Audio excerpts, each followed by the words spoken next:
Hey guys, it's Triathlon Matt here, and in today's video we're going to do something a little bit different and have a look at what it's like to be recovering from a fractured femur.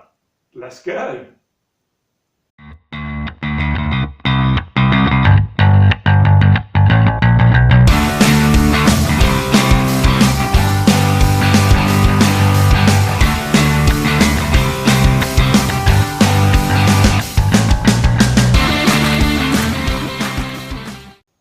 So unfortunately, due to a badger running out from the side of the road and knocking me off my bike on a training ride, I sustained a fractured femur in the ball joint socket at the top of the femur.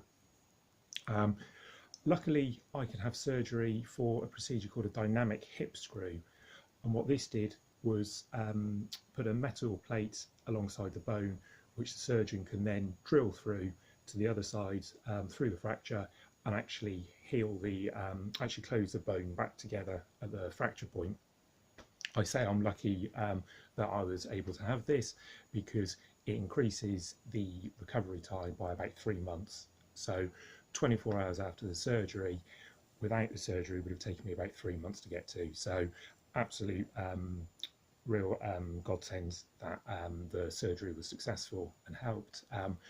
I could wait there, stood up on the day after the surgery, so it shows how successful and helpful the surgery is there.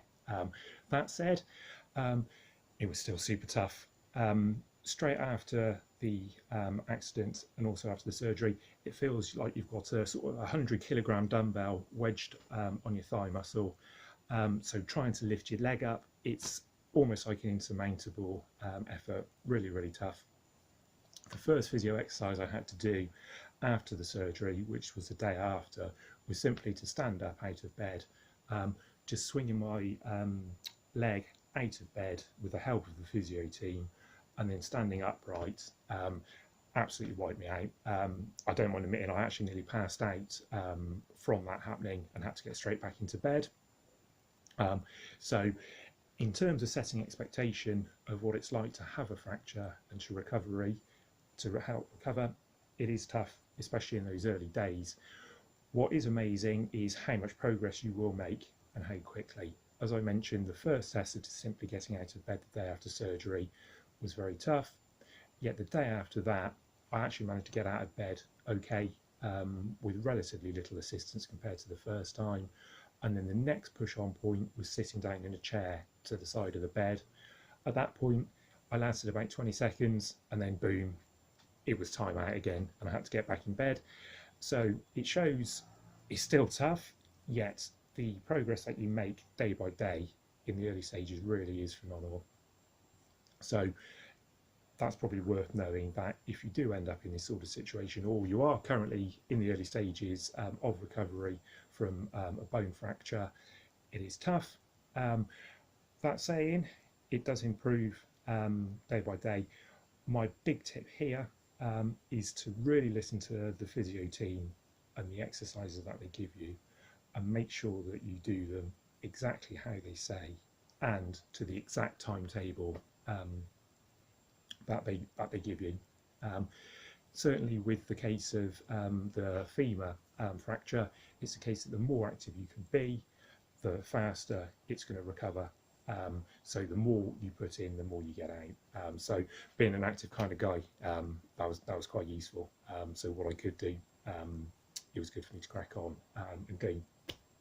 So as an example of the sort of physio exercises that you perform, the main one in the early days was to sit up in bed with both legs out straight, and then on the operated leg, literally just bring the heel back to me and get as much of a bend at the knee as I possibly could. Sounds simple, and with the unoperated leg, yeah, no problem, you can do that all the way up, straight to your chest without any problem, yet getting that leg to come back in the early days really was super tough. You can probably see on my face in the couple of pictures that I took in the early days, yeah, it was taken out of me, and I had to do 10 sets of 5 seconds, holding at the point where you could for 5 seconds by 10 sets. And yeah, in those early sort of first 10 days, that was a real super effort. Something as simple as that. After the full set of physio exercises, I'd need a bit of a lie down for sort of 10-15 minutes afterwards. That took about 6 minutes for those exercises. Yeah, it's quite tough in the early days. Yeah, there's a turning point. Something suddenly will click, and it suddenly becomes easier. That was about 10 days in for me on the physio exercises. Suddenly, I got a range of mobility back. So the initial parts of the movements were less of a struggle, and that was a real godsend. Because, as I say, in the first sort of few days, it does feel like a wipeout each time you do those physio exercises.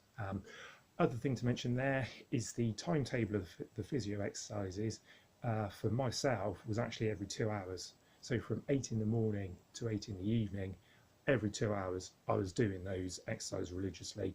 And you think, where it's quite tough, you know, and it does take it out of you, even though it's only taking you 5 or 6 minutes to do those exercises, every 2 hours, boom, you're hitting it, and it does take it out of you.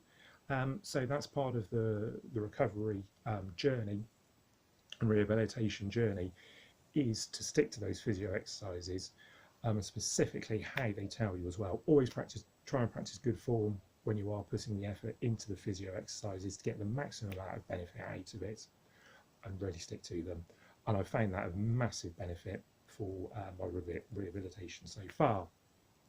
So in terms of time scales, it's actually a calendar month today since I had the accident, and it was, as I say, about 10 days into the physio exercises that I turned a corner in terms of my flexibility. Still walking on or needing crutches to walk and get about 2 crutches at that point. As I say, earlier with the dynamic hip screw procedure, luckily you can weight bear when you're stood up fully. So that was really helpful. Being able to stand up straight is absolutely fine. So I can actually still do a degree of training. I actually put together an arms only cardio training program, which I'll put a link in the description as well, if that's helpful for anybody. To try and do what you can. Yeah, the real sort of mountain each day is going from a lying down or sat down position to actually being able to stood up. That's where all the effort is. That's where the intensity is, if you like, which you will feel if you have a similar type of injury. That said, yeah, 10 days in, I turned a bit of a corner with the physio exercises, and they became a lot more manageable. I felt like I was more in control of them and was pushing on with them rather than destroying me, so that was quite good. Then my initial physio team in the hospital predicted that I'd be able to do a real easy leg spin on the turbo trainer after 1 week, so sort of seven days after the surgery. I tried after 8 days, and the flexibility just wasn't there. Tried to turn the pedal, and the leg just wouldn't come up for a full pedal revolution. So just kept plodding away, trying each day till I could do a single pedal revolution. And that ended up taking about 10 to 14 days after the surgery, that I could then do a full pedal revolution with the operated leg. And that's been absolutely great. So as you saw at the start of the video, I've just come off the turbo trainer for a bit of active recovery there. And that's great for the mental side of things. What you can do is going to help you, specifically with the turbo trainer on an indoor bike trainer, getting the legs moving. That really helps the mobility as well. So there's a synergy with the sort of physio exercises that you're doing, as well as keeping you know, a degree of fitness, and also helping those muscles recover from the surgery. Specifically with the dynamic hip screw operation, I've noticed a massive impact on my quadricep muscle. It's really yeah, broken down the quadricep muscle. My calves, hamstrings and glutes, they seem relatively well unscathed. Despite the time off of them, I haven't noticed that much muscle wastage in comparison with my unoperated leg yet. As I say, the quad muscle has really been depreciated, I presume, by the surgery, where the surgery comes into the side of the leg. They have to move everything out of the way to get in and do everything they need to do with hammers and drills and other surgical bits, which I'm a little bit too squeamish to think about. But the end result is, yeah, my quadricep muscle in my operated leg, which is my left leg, is very weak indeed. Very, very noticeable difference in size. So that's going to take a bit of time to build back up strength-wise. And it also plays a part in terms of my walking rehabilitation there, where I don't have the full strength in that large muscle set, the quad muscle. The other muscles are taking over and probably not doing as good a job, so there's a bit of hobbling and things like that. That's to be expected. So reiterate that point, keep on doing all the physio exercises, be as active as you can, build those muscles back up to help the recovery rehabilitation. So yeah, month in, I'm really pleased where I am. I'm walking without crutches now. That was actually about the third week. The physio team gave me the go-ahead to do as much as I could without crutches. Today I've managed an hour walk without the crutches, just over 5k in the hour. So really pleased with that. There's a good progression point with the crutches. Really need both of them to start with. Then the physio team will move you on to just one crutch, where you use a crutch next to the unoperated leg, and again move on from there, and then transition to no crutches whatsoever. So really pleased to be in that point. I think the average time for my specific procedure is about 6 weeks for walking without, 6 to 8 weeks for walking without crutches. So I got there in about 3. So I think it shows the benefits of sticking to the exercises really well. Coming into this, it's also worth mentioning I had a pretty good level of fitness generally, as well as strength and conditioning. So there's a couple of items that I thought worth mentioning for training in general, and that's as well as your swimming, biking, cardio work and running training that you might be doing if you're into triathlon or any of the individual sports. I really recommend strength training for the main muscle groups, your upper body, core and legs. I quite enjoy that sort of training around my main tri activities anyway. What it brought me in terms of being able to get around with the injury, so being able to lift yourself up easily, like your triceps, getting yourself up out of bed, and then having the strength in my other leg to help support the operated leg. That was an absolute major benefit to help my recovery. So being able to rely on my other muscle groups to help me out. So I'll definitely say put some strength work into the upper body, core and leg work into your training anyway. You'll notice the benefits if you don't have an injury. If you are unfortunate to be in the state where you get an injury, which is going to impair your mobility at some point in your in one of your main muscle groups, you're really going to benefit from having those muscles around and well developed for your rehabilitation, as well as actually being able to get around in those tough times. So there, in terms of a couple of pointers, I'd say some simple exercises like push-ups and tricep dips for bodyweight exercises, crunches and hollow holds on your core, and some hyperextensions for your lower back, and then for your legs, calf raises, squats, and real favourite of mine for the legs is to isolate each leg individually and do maybe a single leg squat or Bulgarian split squats. I find those really useful, building up the muscles in training, which really helped before my surgery, and yeah, doubtlessly helped me through the surgery with the rehabilitation that I've made so far.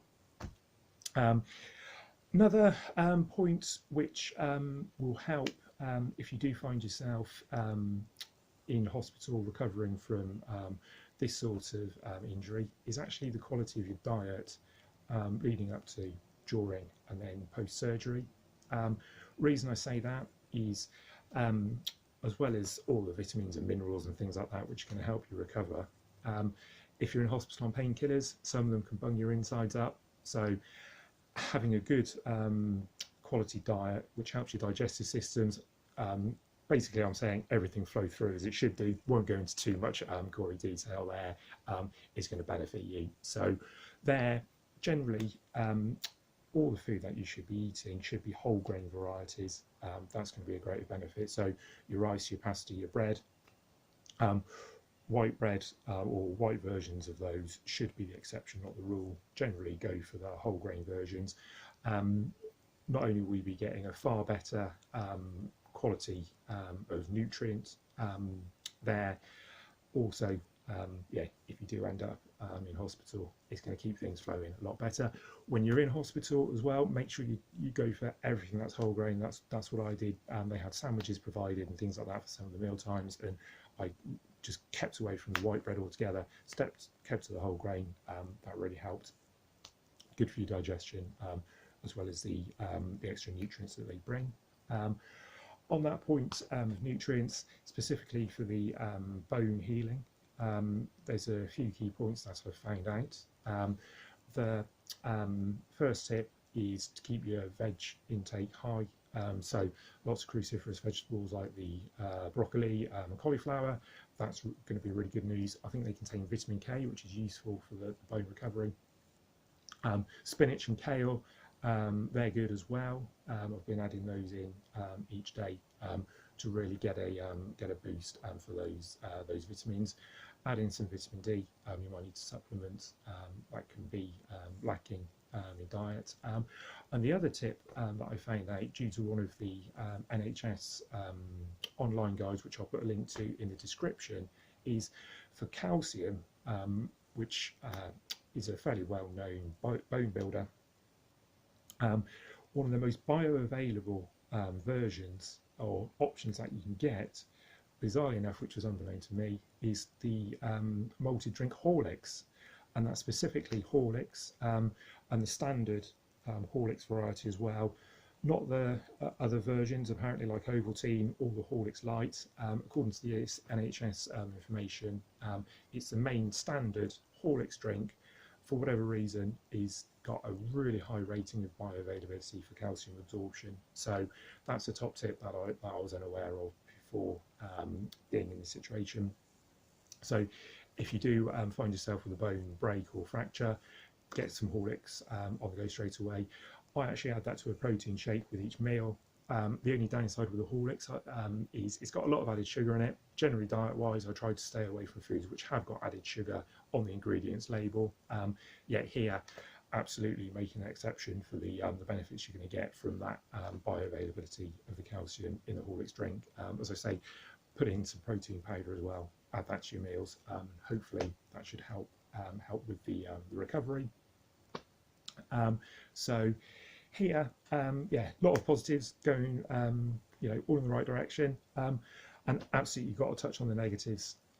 For every smile, every achievement that I've made, every time I feel fortunate, there are also those gloomy downtimes when sometimes everything will feel on top of you. It happens in day-to-day life, and of course when you're laid up in bed or away from the things that you want to be doing, it can be tough. And yeah, some days it just hits you for no apparent reason. You will just feel under the weather, and you've got to roll with it. Just keep pushing forward. Even if you feel down, stick to your physio exercises, focus on those. That's what's going to give you your main recovery benefit, alongside eating well, getting a good quality diet, and being as active as you can under the advice that you're going to get from the doctor's surgery team and the physio team for your recovery. So that's pretty much where I am a month in. So walking okay, using the turbo trainer. Going to be a while before I'm running, I think. Yet in terms of 2019 goals for this season, I am somewhat gutted that I've been taking out of action in this way. At the end of 2018, my run form really came on. I've had a really strong winter's run training, and I was really looking at pushing on with those run splits. I was going to be focusing on sprint and Olympic distance races, so nothing too big. Last year I went long in 2018 with the Century Triathlon Challenge, which I founded. you can check that out at centurytriathlon.online. Yeah, this season I was actually going to pull back to basically local shorter events, as I say, sprint and Olympic distances. So here you're going to have to make adjustments, and that's another tip. You can't do everything, but do focus on what you can do. So first of all, I'm going to have to miss some of my early season races. That's a bit of an impact for me because one of the races that I'll be missing is the Cotswold Super Sprint Triathlon on Sunday the 12th of May 2019. It's the 11th time they've run it, and I've actually got a consecutive finishing times for all 10 of them previously, so I had a perfect run of those, and I'm going to have to let this year's go. Also on Sunday the 20th of May is Royal Wootton Bassett Triathlon. This will be the 6th year it's running, and I've got a perfect run of those as well so far, both on the same day. So I was actually going to try and do the super sprint early in the morning and then get a later finishing time at the pool-based Royal Wootton Bassett Triathlon a little bit later and actually do the double, 2 events in one day and keep that perfect run going. Yeah, unfortunately that's not going to be possible now. Yet, thanks to a couple of my tri buddies, John and Charlotte, we're actually now going to enter a relay team to the Royal Wootton Bassett Triathlon, and I'm going to be walking the run leg. So really chuffed to still be involved with that event. Big thank you to the organisers of the Royal Wootton Bassett Triathlon for being so flexible and positive and accommodating me with my injury and letting me change over to a relay team at this point. So yeah, check out their event. They're also raising money for the Wiltshire Air Ambulance, so worth checking that charity out as well if you feel like supporting them. From there, for the rest of the 2019 season, I'm going to take it as it comes. I'll probably be getting stuck in with as many of the LPS events as I can. Really enjoy their events. They also offer some aqua bike challenges where you just do the swim and the bike as well. So that might suit me because I think my run's going to take a little bit longer. That said, I'm still going to do as many short distance triathlons as I can, just walking the run course where I need to. So yeah, really looking forward to getting into as much as I can. And then the final point for this season to change everything is what I'm terming Project Smile. And I've been thinking about this for a couple of seasons really. When race season comes round, I do push myself quite hard. On race day, I like to focus, I like to nail it, really push myself as hard as I can and get out as much as I can from my performance. Yet this season, I'm just going to enjoy doing the events that I can do. So I'm hoping to put in big smiles. I'm known for my smiles as I'm going around the course anyway. Usually those are actually a grimace disguised as a smile, as I say, where I'm pushing myself as hard as I can. Yet this season, yeah, really going to embrace it, have a bit of fun, get as many smiles out there, put out some big high fives, some big thumbs up. So yeah, just going to concentrate on doing what I can and enjoying it really. So for everything, so yeah, letting go of what I can't do and basically focusing on what I can do as positively and best and as I can for 2019. So there we go. That's my overview of what it's been like for the fracture surgery. Hope it's been a help for anybody else who might be out there with a similar injury, or as a general guide to how you can best position yourself to bounce back from these things. So yeah, hope you guys have taken some tips away from this, though hope you never actually need them. Stay safe out there, keep away from badgers if you can. Going back to that point, I'm also very thankful that the incident that I had was something as simple as a badger. It wasn't anything more problematic than that. Could have always been worse, and you've got to look on the positive side of things. So at least it was a badger rather than a HGV or something like that. Could always be worse out there. And yeah, do what you can to stay safe, stay healthy, stay happy, and I really look forward to getting back into the tri season for 2019 and doing what I can. So hope to see some of you out there. Have a great start to the season. Catch you all out there.